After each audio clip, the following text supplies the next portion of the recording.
Alright, mga taong bayan, ipapakita ko lang sa inyo. Siguradong pakinggan niyo ito ha. Itong video na to, dito niyo makikita talaga na ang Presidenteng Marcos Jr. natin ay talagang bangag. Ha? Walang panindigan, walang prinsipyo, walang isang salita. Talagang bangag, pulboronik ang utak, paiba-iba ang desisyon na magagawa niya na sa susunod na araw, biglang nag-iiba na naman ang utak niya at nag-iiba na naman ang polisiya niya sa pamamalakad niya sa gobyerno. Itong video na to ay isang proof na dito nyo maririnig ang gobyerno natin na talagang paiba-iba. Katulad ni Remulla, ang DOG natin, na mga abusado talaga itong gobyerno natin. Dahil parang ginagago tayo sa sarili nating gobyerno. Walang mga prinsipyo, walang batas na sinusunod at pwede nilang baluktutin ang batas ng Pilipinas. Kaya ito ipapakita ko sa inyo kung ano yung sinasabi ni Bangag Marcos Jr. noon at nang nangyayari, iba sa ginagawa niya na nangyayari kay PRRD pag-aresto. Pakinggan nyo to mga taong bayan. Dito nyo malalaman ang katotohanan. Entrenched political dynasty. The feud with the Marcoses is causing them problems though, and now her father is in jail. Would these events have happened if the president wasn't at war with his deputies? With the arrest of Rodrigo, when they were allies, Marcos himself said he would block the ICC. Now, note that the ICC does not have any power to arrest anyone. They need the participation of countries in order to arrest suspects. So, for example, Netanyahu has an arrest warrant against him, Putin has an arrest warrant against him. Their countries are not giving them up. So, if it weren't for Marcos Jr., Duterte would still be a free man. As far as America is concerned, the ICC has no jurisdiction, no legitimacy, and no authority. The ICC claims near universal jurisdiction over the citizens of every country, violating all principles of justice, fairness, and due process. The ICC has no jurisdiction over Israel, and Mr. Khan's actions will not stop us from waging our just war against Hamas. In relation to the former president, it's clear from the outside that there's been some breakdown in the relationship. I mean, do you intend now to invite the ICC to the Philippines to conduct its investigation? No, that would be a political move. We do not play politics with jurisdiction and sovereignty. We do not recognize the jurisdiction of the ICC, and we view it as a threat to sovereignty, simply because the ICC was formed to provide justice to areas where there is no judiciary, where there is no court system, where there is no police, where there is no peace and order. And that's not the Philippines. You see? Narinig nyo.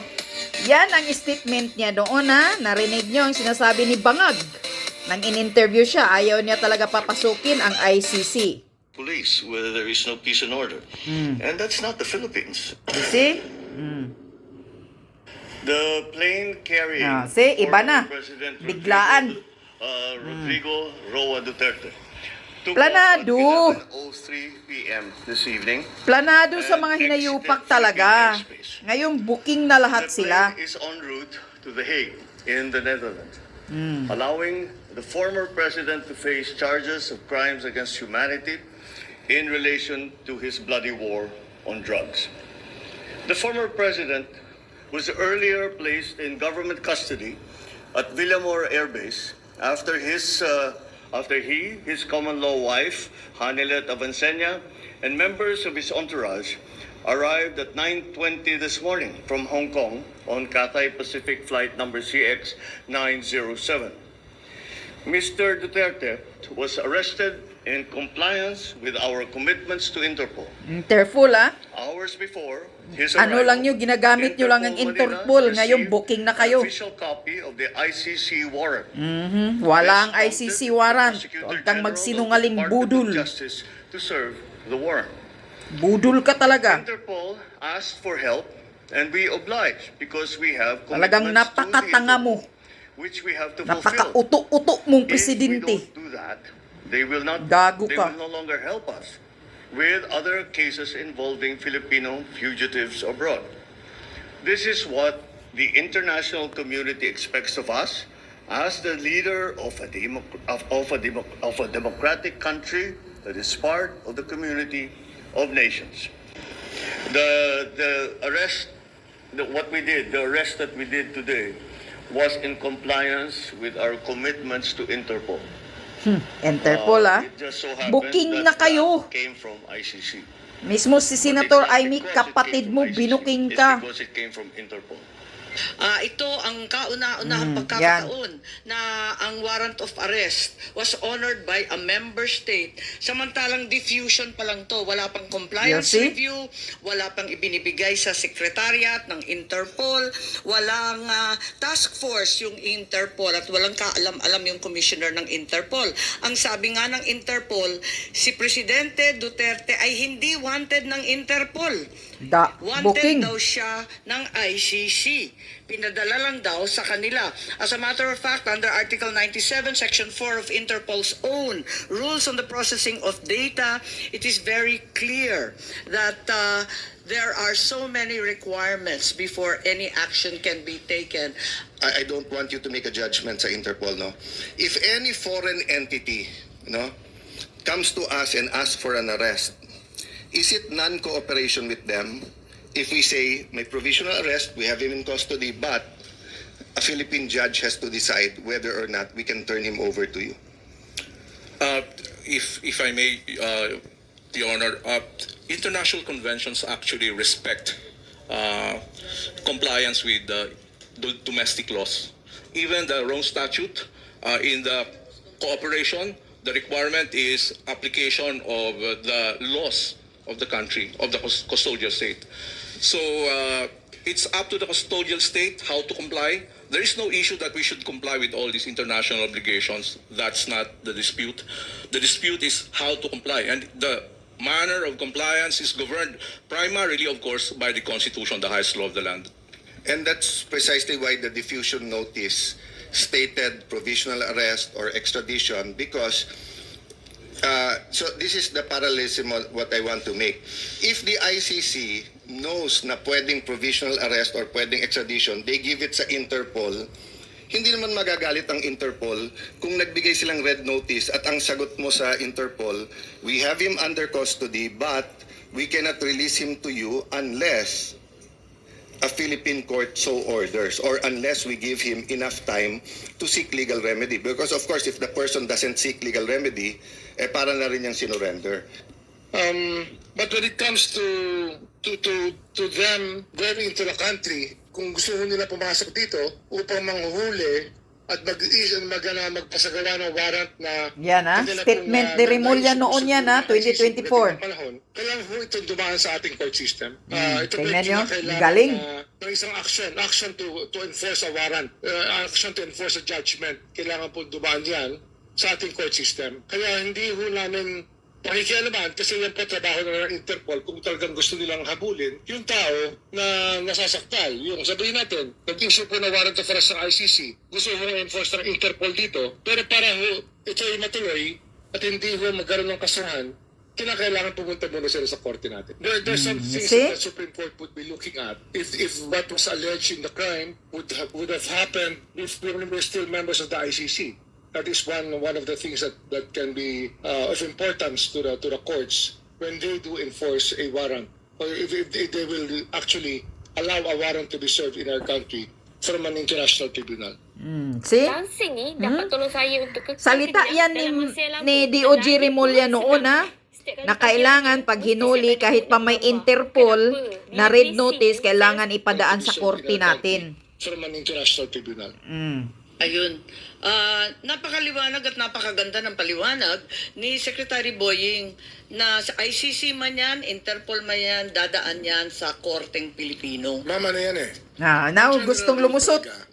Pag may foreign judgment, you have to enforce it in court.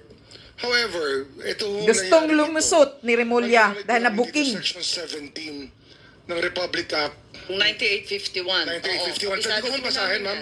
Can I read the provision I think into the you can record? put it on... Into the record. In the interest of justice, the relevant Philippine authorities may dispense with the investigation or prosecution of a crime punishable under this act if another court or international tribunal is already conducting the investigation or undertaking the prosecution of such crime.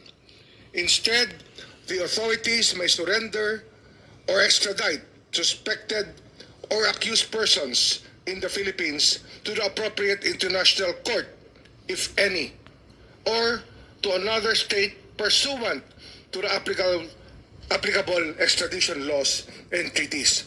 That is Section 17 of Republic Act 9851. So ito po yung option na sinasabi ko kanina. All due respect to our hardworking, brilliant Secretary of Justice, I beg to disagree. Ano, Purely on booking. legal grounds, again, constitutional. Disagree ang attorney sa binabasa mo, Rimulya. Right that is granted by the Constitution cannot be diminished or be in derogation. Pahiya ka, Rimulya. Or stripped away by any statute.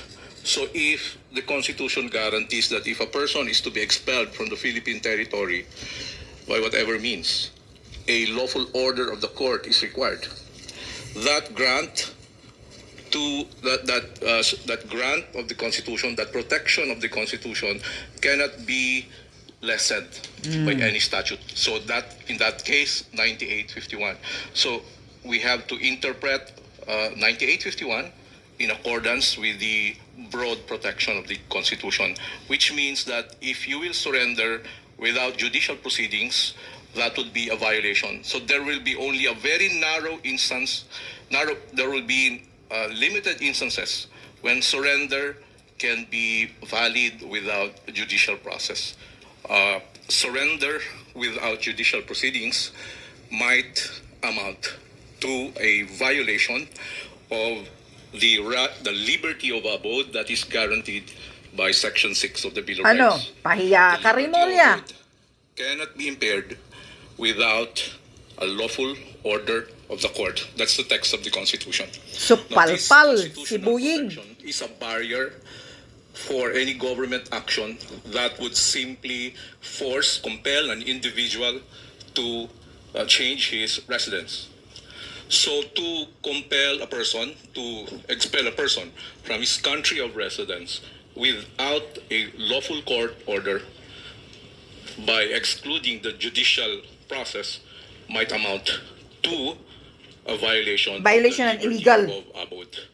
Now, surrender as an option under Section 17 is applicable only in very narrow situations.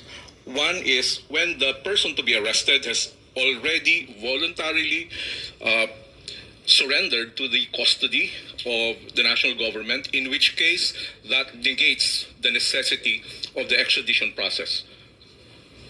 The other option is when the person to be arrested is actually an alien, in which case there's no need to go through the extrajudicial process. It's only a deportation process which does not involve a court proceedings. So in those two instances, surrender without court proceedings would be possible. Other than those proceedings, it would be very difficult to maintain that is sanctioned by the Constitution. So ang Thank you, Your Honor. sinasabi po ninyo, dalawa lang pagkakataon na pwede mag-surrender. Booking. Yung mismong akusado at inaaresta. Ang Remulyang arestado, mayabang. Ang nagsusumite sa pamahalaan. Yun, pwede yun. Yes po. Kusa niya yun. Yes. Ikalawa, kapag banyaga. Yes po. Hindi naman Pilipino. Yes po. Deport, executive action yun. Yes po. Mabilis, walang kailangan na korte-korte. Yes po. So yun lang, wala na pong ibang exception, wala na pong ibang sitwasyon kung saan pwedeng surrender. Kasi pinagpipilitan na sinurrender, sinuko ang Pangulong Duterte ng pamahalaan sa Interpol. Yun ang pagkaintindi ko sa sinasabi kanina. Sinasabi ninyo, hindi po pwede yun. Dalawang pagkakataon lang ang po pwede isuko ang isang Pilipino. Yung isa pa nga, hindi sa Pilipino. Attorney Medina po. Yes, thank you, Madam Chair. I stand by my statement. There may be possibilities that surrender can happen in other situations, but certainly surrender of a person necessarily requires the lawful order of the court. And this requirement is consistent with the policy of the Constitution that whenever there's a deprivation of liberty, court intervention, judicial proceedings, judicial process is a requirement because the right to liberty is placed in an exalted status in our constitutional system. Hindi po pwedeng, the Constitution does not contemplate exclusion of the court process in depriving a person of his right to liberty. Kung hindi pwedeng isuko ang isang Pilipino na hindi pumapayag, hindi naman voluntary, ang ibig mo sabihin, ang iba pang pagkakataon, extradition na. Yes, That's the only legal process to enforce surrender to the ICC. I-extradite na kapag Pilipino ka. Tama po ba? I agree, Madam Chair. Thank you. And extradition is a judicial proceedings. It involves judicial proceedings po. Okay. At maliwanag din dito, maski yung Interpol mismo, sinasaad na kinakailangan provisional arrest, extradition to be applied for in conformity with national laws. Sinasabi nga sa ating konstitusyon, sa ating Korte Suprema lamang at sa mga iba't iba pang korte. Kasama pa ba yung korte sa ICC? Do we, in this room, do we all agree that if there's conflict between international law and our constitution will prevail? Yes, Your Honor, that's the doctrine of constitutional supremacy. You agree, SOJ? No? Yeah. If there's conflict, di ba? Kasi sinabi naman sa Constitution that international law forms part of the land of the law. So if there's no conflict, wala tayong problema. Klaro kasi extradition. So sa extradition, mako-comply mo yung due process sa Section 1 because you will, tama ba ako, you will be brought before a judge. Yes po. Thank you, Senator. Yes, I agree. Basically, the principle involved here is due process. I think a lot of commentators have already pointed out the requirement of adherence to the principle of due process. So, whatever it is that the government is action is taking that would deprive a person of life, liberty, or process or property, it has to go through a certain process. It's called procedural due process. If it's a crime, it's a criminal due process. It's a procedural due process requires opportunity to be heard, reasonable opportunity to be heard by and in an impartial or before an impartial tribunal. And in criminal law, both procedural and substantial due process are essential. Not only Yes, important yes. but are essential, Yes, diba? yes, Because yeah. in let's say other cases, kung magkamali ng konti sa procedure, it's repairable. Pero sa criminal law, na-accuse ka na mali, kambal mo pala yon or nung pinasa yung batas na yon, hindi pa pala crime, and then you weren't informed, fatal yon. So much so that meron ng doctrine of the poisonous tree, di ba? That if yung evidence that were taken from you were illegally obtained, hindi pwedeng gamitin against you. Is my recollection of the law. You're a professor, so you continually review this. I don't continually review you do this, no, but I should, of course. I agree, Senator. The rule is the exclusionary rule for violation of the right against unreasonable searches. I was just emphasizing how important the procedural due process is because my next question, sinabi mo nga reasonable time. Diba? So, reasonable opportunity. Reasonable opportunity, which includes reasonable time, right? Opo. Because even if you can run to court, if you give the court 3 hours, 5 hours, 10 hours, it's not for us because wala namang Supreme Court regulation or batas na nagsasabing the writ of habeas corpus has to be issued in 12 hours or 1 day or etc. Diba? So you give reasonable time. So can I just interject one question kay General Torre? So sir, when you read the Miranda rights, did you explain the nature and cause of the crime that he's being accused of? Yes, sir. It is on record and caught on video, sir. Yeah. So how did you read to him yung nature and cause? It's sa warrant or you... Yes, sir. I read it from the warrant, sir. It From was the warrant. extracted from the warrant by the DOJ. So did you or any of the people who were serving the warrant explain to him the elements of the crime? Yes, sir. The whole So warrant was actually given to them. So just because it's simple naman, what are the elements of the crime against humanity na may murder? Suffering from Ha? sleeping glasses? Tulala ka na. Booking na kayo. Ikaw, Turi. Di ka na makasagot. Perfect fit. Na may murder. Nga abusado If you kasi explain kayo to him, eh. then you can explain to me, di ba? So what's the Ay, elements? hindi na makasagot. During the time, sir, it was not me who attempted the reading of the rights. It was the prosecutor general. Yes, sir. But sabi mo, you know the elements of the I read to him in toto what was written Yes. on the warrant, sir. I read the warrant. Wala doon yung elements of the crime. Da. I did not say that I know the elements, sir. I just Yes. read to him exactly So- the charges in accordance with what is written in the Yes, sir. warrant. Since this is a foreign court, and it's not even in the Rome Statute, yung elements. It was passed later on.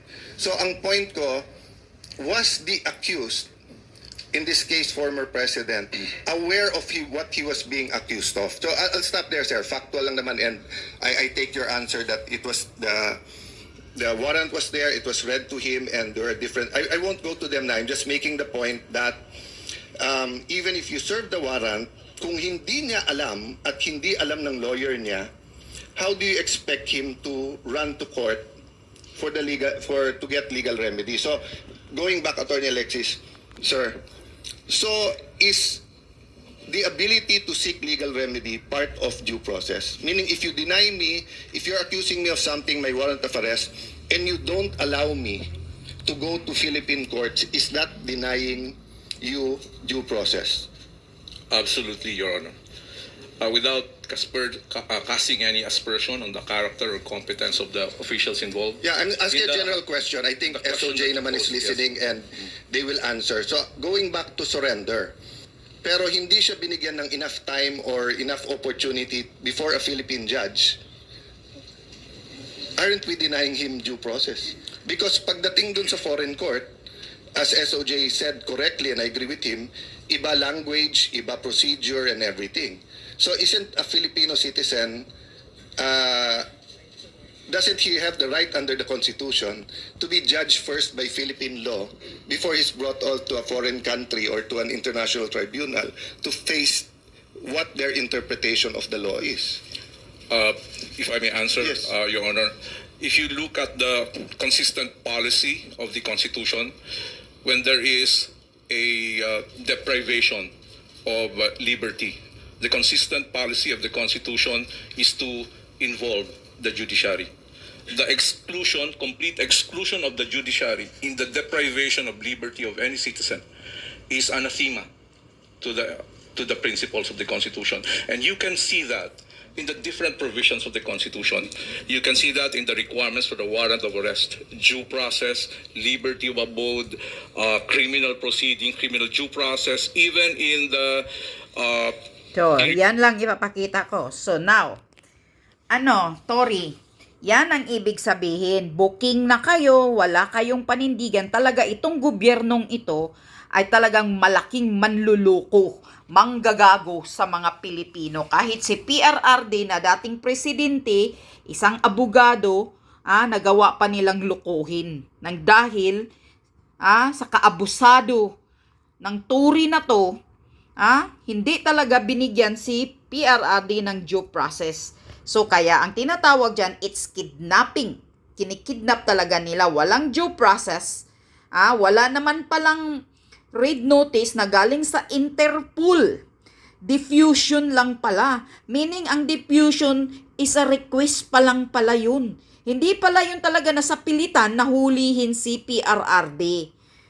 So, dito na mga taong bayan, mag-iisip na talaga kayo na ang pag-aresto kay PRRD at pagbitbit doon sa Netherlands ay isa talagang planadong gawa ng gobyernong bangag. Isang demolition na planado nila na para talaga mawala ang mga Duterte. Yan yon. O dito mismo, si Boying Rimulya booking, pahiya sa attorney na to. Mismo siya nagsasabi na wala na kahit mayroon pang notice ang Interpol, kailangan dumaan na. Yan, sinasabi niya noong nakaraang taon yan. Last year niya sinasabi yan. Ang galing-galing. Pag tinatanong siya sa interview ng mga media, sinasabi nila dito, pinapakita kasi dito yung kung ano yung sinasabi nila noon at kung ano yung ginagawa nila ngayon sa pag-aresto kay PRRD na talagang taliwas. Ang lahat ng mga sinasabi nila noong nakaraang taon na hindi nila papayagan ng ICC na papasok na mag-imbestiga, taliwas sa ginagawa nila ngayon sa pagpahuli nila kay PRRD dahil planado na nila. Dahil according pa nga doon kay John Vic Rimulya na nahuli siya sa kasinungalingan niya, na 4 sila ang gumagawa nito na nagsagawa ng pagpapaaresto. Siya daw, si Bangag Marcos Jr. at si Anyo, tsaka sino yung isa? Basta 4 daw sila. Mismo sa interview na sinabi niya yan. So dito nyo makikita na talagang wala tayong maaasahan sa gobyernong napakasinungaling.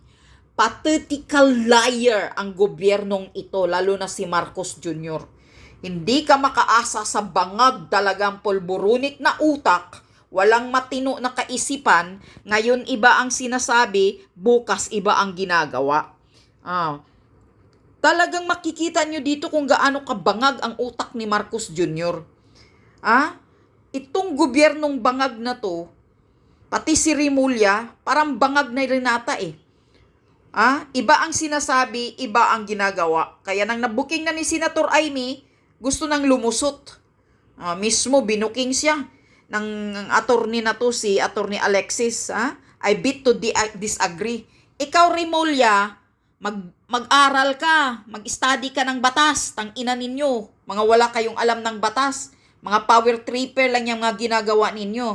Kaya mananagot kayong lahat. Pati ikaw, na hayop ka, na diwata ka, na turi ka, managot kang putang ina kang abusado ka. Hindi mo nga binigyan ng due process si PRRD dahil plano talaga ninyo na ilipad agad si PRRD. Kaya ayaw mo nang papapasukin si Sara Duterte noon na hinihintay ni PRRD na sinasabi niya papasukin mo ang anak ko kasi abogado ko. Pero hindi mo pinapapasok, putang ina ka, turi. Tang ina kayo. Sana magpantay na yung mga paa ninyo. Kayo, karmahin kayo lahat. Kayong lahat. Sana kayo ang maibitbit sa ICC sa susunod.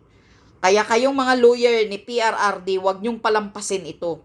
Kakasuhan niyo itong mga 4 na mga hinayupak na mismo sila ang nagsurrender ng soberenya natin ng Pilipinas. Kasi sinurrender nila si PRRD doon Kasi plano talaga nila. Na gusto nilang patayin o pilayan ang mga Duterte. Nagkakamali kayo, mga hayop kayo, mga hudas kayo, mga ulul kayo. Kasi mas lalo kaming matapang at lalong lumalakas ang suporta namin sa mga Duterte, mga putang ina ninyo.